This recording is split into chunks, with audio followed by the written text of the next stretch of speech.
Selamat datang dalam pembahasan materi geometri yang menarik. Kali ini, fokus pembelajaran adalah mengenai bangun ruang kubus, namun dengan cara yang berbeda. Kita akan belajar menghitung ukuran kubus dengan mengamati arsitektur megah di Klenteng Sampukung, Semarang. Melalui pengamatan ini, pemahaman mengenai jaring-jaring, sifat-sifat kubus, hingga perhitungan luas permukaan dan volume akan terasa lebih nyata dan dekat dengan kehidupan sehari-hari. Mari perhatikan bagaimana bentuk-bentuk geometris menyatu dalam keindahan bangunan bersejarah ini.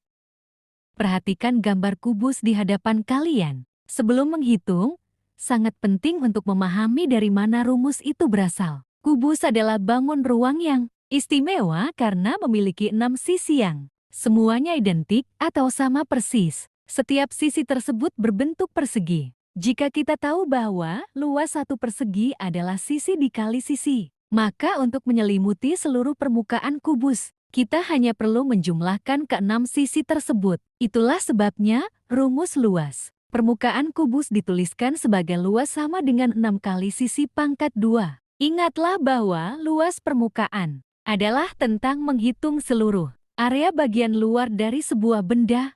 Sekarang, mari terapkan konsep tadi pada objek nyata yang ada di Klenteng Sampukung. Lihatlah bagian alas tiang bangunan ini. Bentuknya menyerupai kubus. Misalkan alas tiang tersebut memiliki panjang rusuk 50 cm dan seluruh permukaannya akan dicat ulang. Untuk mengetahui berapa banyak cat yang dibutuhkan, kita harus mencari luas permukaannya. Langkah pertama, tentukan yang diketahui yaitu sisi sama dengan 50 cm. Masukkan ke dalam rumus luas sama dengan 6 kali 50 pangkat 2. Hitung terlebih dahulu pangkat 2-nya. 50 kali 50 adalah 2500. Terakhir, kalikan dengan 6, sehingga didapat hasil 15.000 cm persegi. Jadi, luas area yang akan dilapisi cat adalah 15.000 cm persegi. Perhatikan betapa pentingnya ketelitian dalam menghitung pangkat sebelum melakukan perkalian akhir. Setelah memahami bagian luar, sekarang mari masuk ke bagian dalam, yaitu volume. Volume dapat diartikan sebagai isi atau seberapa banyak ruang yang tersedia di dalam suatu bangun. Berbeda dengan luas permukaan yang fokus pada bidang datar di kulit luar, volume melibatkan 3 dimensi, panjang, lebar, dan tinggi. Karena pada kubus semua rusuknya sama panjang atau namanya sisi, maka kita cukup mengalihkan ketiga dimensi tersebut yakni sisi kali sisi kali sisi. Inilah yang kita kenal dengan rumus volume sama dengan sisi pangkat 3. Volume selalu dinyatakan dalam satuan kubik, karena kita menghitung ruang 3 dimensi. Sebagai contoh penerapan volume, mari amati wadah penyimpanan lilin kecil yang ada di area kelenteng. Wadah ini berbentuk kubus dengan panjang rusuk 30 cm.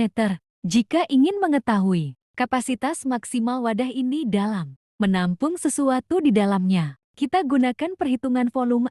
Diketahui rusuk 30 cm, maka volumenya adalah 30 pangkat 3 atau 30 kali 30 kali 30. Hasil dari 30 kali 30 adalah 900. Kemudian 900 dikali 30 menghasilkan 27.000 cm kubik. Dengan demikian, ruang yang tersedia di dalam kotak penyimpanan tersebut adalah sebesar 27.000 cm kubik. Memahami volume membantu kita memperkirakan daya tampung suatu benda dengan akurat. Demikianlah penjelasan mengenai materi kubus melalui eksplorasi di Klenteng Sampukung. Semoga dengan melihat langsung penerapannya pada objek-objek di sekitar, konsep luas permukaan dan volume tidak lagi sekadar angka di atas kertas, melainkan ilmu yang bermanfaat untuk memahami dunia di sekeliling kita. Teruslah berlatih dan amati bentuk-bentuk geometris lainnya di tempat-tempat yang dikunjungi. Terima kasih atas perhatiannya dalam sesi belajar kali ini.